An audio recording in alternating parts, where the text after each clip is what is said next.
Welcome back to another Ret Paladin video. Verabin here. Today we are going to be talking about Mythic Plus and what are some of the best options for Ret Paladins going into Mythic Plus. This includes, we're going to be definitely looking at talents, we're going to be looking at conduits and soulbinds, we're going to be looking at legendaries, and of course we're going to be looking at covenants as well. So we're going to go through all the options that we have for Ret Paladins in Shadowlands. From based on what we know right now, there are still going to be some tunings and things like that that are obviously going to change, but I believe at this point that we have a pretty good idea of how it's going to play out. So stick around and we will take a look.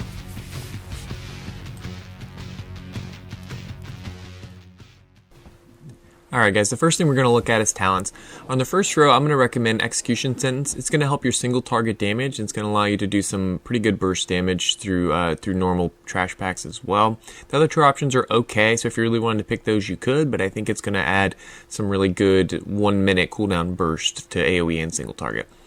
On the next tier, we're going to pick Blade of Wrath. It's going to give you consistently more holy power as you're going to get access to using Blade of Justice twice as often.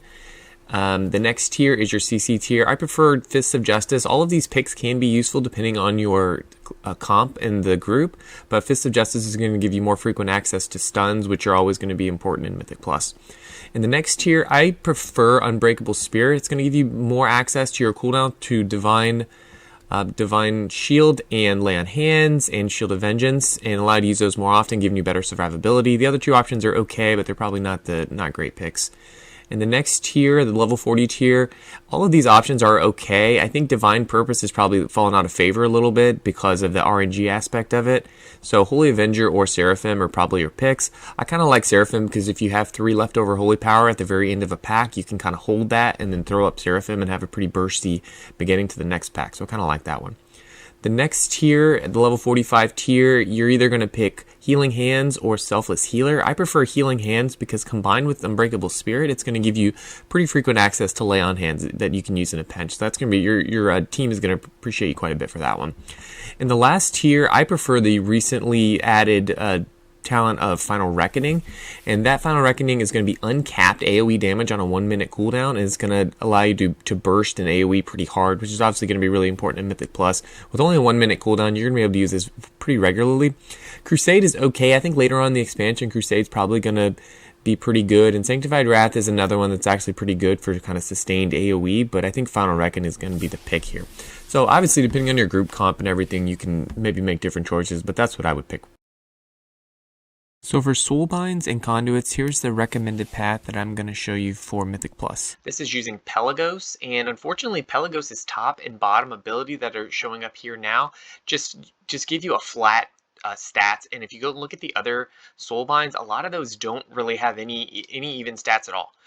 Some of them are utility, some of them are movement based and things like that, but just as far as single target doing damage, this Kyrian in Pelagos seems to be the way to go. This one's basically going to give you flat 5% versatility. And then the last one, Combat Meditation, it's going to give you some mastery for 5% after you use your class ability. So keep in mind that class ability for Ret Paladins only has a 1 minute cooldown, so that you're going to be able to keep this up quite a bit.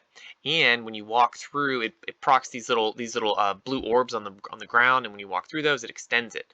So this is pretty cool, and like I said, it's basically just throughput. And when you look at the other Soulbinds, you don't get a lot of throughput, so it's going to be hard to find one like this. Additionally, any path that you choose for Mythic Plus has to have 3 potency conduits. Potency is the DPS throughput conduits. So there are paths on some of the other covenants like Necrolords where there's no way to get 3 potencies. So while those other utility conduits like the finesse ones or the endurance conduits are definitely going to be good and they'd be useful, they're not going to help you with DPS, and they're probably not going to help you get a spot on Mythic Plus. So they're the three potency conduits I'm going to suggest are Virtuous Command, and that just gives your judgment basically a little bit of extra damage.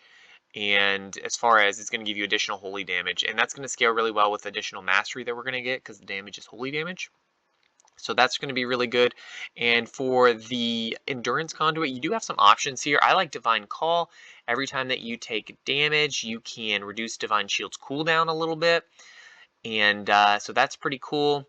And then the other option here is the shielding words, and that gives you your word of glory, grants you a shield.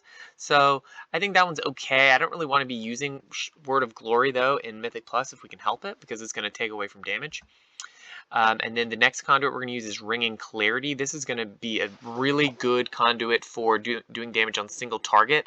I think this one is kind of up in the air. Honestly, it seems really strong to me, but it depends on how the other potency conduits, the tunings and stuff that happens with the other potency conduits. But certainly having a triple judgment on a single target is going to be really, really helpful. It's going to give you 3 holy power and things like that. So on single target, it's going to do pretty well. It's going to make this button worth pressing, basically. And then on AoE, it's going to do pretty well as well. Then the last one I'm suggesting here is Expurgation, and this is mostly just because I really like Blade of Wrath. I think it's a really, really cool ability, and you could definitely switch this out for the Wake of Ashes one, which adds Wake of Ashes a burning, so it makes Wake of Ashes burn the target for 36% damage over 6 seconds. So certainly in an AoE situation, this one is probably going to sim better in Mythic Plus, but I just like Blade of Wrath, so I think, especially later on in the expansion when our crit chance goes up, this is going to be a really strong one. So anyway, that is the suggested path for suggested conduit path and Soulbinds for Mythic Plus. And obviously, I'm suggesting the Kyrian Covenant as well. And to be honest, guys, I think that there are other covenants that are going to be pretty good. The problem with those is that, even if, for example, the Vanquisher's Hammer, the class ability for Necrolords, even if that scales really well, I don't think they're gonna find a path through Necrolords that's going to add the same number of potency conduits, nor does it give you throughput on the top and the bottom like this. The other cool thing about Pelagos is that you get access to him really, really early on. So you'll be able to get access to all the way down his path a lot sooner than you would someone else, because some of the Soulbinds you don't get access to right away. And that way you won't be able to get the renown that you need to push down into the bottom of the tree and stuff like that. So you have access to him a lot sooner. So that's another reason why Kyrian is really, really good for Mythic Plus. Alright, so for the Legendaries, we are going to do this really quick just for Mythic Plus, and I believe Final Verdict is still going to be in the S tier. It's going to give you a little bit more range, it's going to give you more frequent access to Hammer of Wrath, which is going to fill in those dead spots in your rotation if you have any. So especially early on in the expansion where haste is low, having more access to things like Hammer of Wrath is going to be really, really helpful. Some of these are obviously not going to be all that great for Mythic Plus. We're going to put Uther's Devotion down in the D tier. I think it's going to be a really, really strong PvP legendary, but not for Mythic Plus. Relentless Inquisitor, I think, is going to be pretty good. It's basically just giving you 5% flat haste, which is going to be helpful, but I don't think it's going to be one that you're going to definitely want to use above Final Verdict. So we're going to put that one in let's put it in the A tier. And I'm also, the other one that's going to go in the A tier is going to be the Tempest of the Lightbringer. This is going to cause your Divine Storm to do 20% more damage. It's going to project forward for 20 yards. This could potentially have problems in Mythic Plus if you're, depending on the location of where the packs are and stuff like that, but just having 20% more damage on your Divine Storm, and then that'll allow it to cleave a little bit better too. It won't just be limited to those right around you. I think that's going to be pretty decent. From Dusk Till Dawn, this one is gonna, I kind of, by definition, I kind of have to put this one in the A tier because it basically gives you 6% more damage and 6% less damage taken. So it's got to be as good as 5% haste, right? So it's got to be at least that good. But now I'm thinking maybe these probably should go down a tier because these are just kind of flat damage. Not really going to change your rotation and not going to really change a whole lot. They're definitely going to be really strong second legendaries if and when we're able to do that. These other ones, Vanguard's Momentum and Magistrate's Judgment and Mad Paragon, these have changed a little bit. So I actually think that Vanguard's Momentum is actually going to be pretty good. This is one that we're going to pop it up on the screen here to give you a little bit more information about this one. But this one gives you more charges of Hammer of Wrath. So it's going to be pretty good, I think. I'm not sure it's going to be on the same level as the Divine Storm one, so we're going to put it down here in the B tier. It's probably going to be a pretty decent legendary. Magistrate's Judgment, I'm going to leave in the C tier. This gives your judgment a 60% chance to reduce the cost of your next holy power by 1. I don't think that's very good. I think the 60% chance is kind of a weird percent. You're only going to use judgment every, 9 to 12 seconds, it's not going to be all that great, and rotationally it's going to add some weird stuff in your rotation, so I don't think it's going to be that good. Mad Paragon is, again, not one that I would pick over any of these others, so we're going to leave that down here in the C tier. Now, like I said, obviously right now there's a couple things that are going to make this decision a little bit more complicated. So first of all, to get the final verdict legendary, it's going to drop from a world boss, and we don't know what the drop rate is. We don't know how often that world boss is going to spawn. It could be weekly, with a 10% chance to drop. So it might be a while before you can get that. So in the meantime, it may be that you're going to pick another legendary that is not going to, it's going to be easier to get, right? So WoWhead did just recently update the locations of all of the legendaries, so I will put that next to this tier list as we go, as we continue the conversation here for just another minute, and that we can take a look. So some of them are going to be easier to get, some of them are going to be harder to get. So some of it might depend on your luck, and you might end up having a huge stack of legendary materials, and you're going to end up crafting one that maybe you didn't necessarily want. So you'll have to take that into consideration, figuring out which one to actually take first. You can definitely target and try to get these, but I think it's still going to be subject to drop rates, and I don't think Blizzard has said at this point whether it's going to be 100% drop rate or not. I gotta assume it's not.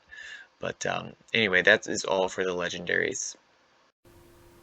Alright, so just to recap, Ret Paladins are in a pretty decent spot going into Mythic Plus. We're going to have really good kind of burst AoE damage to help get down all those Mythic Plus packs.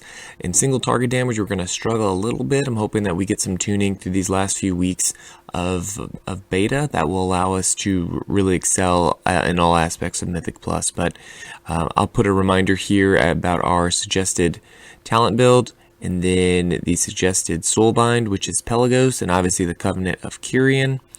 And then I'll put the legendary tier list as well, so you just have kind of a summary here at the end for all of the different pieces of this. So please be sure to hush that like button and subscribe for more Ret Paladin content, and I will see you in the next one.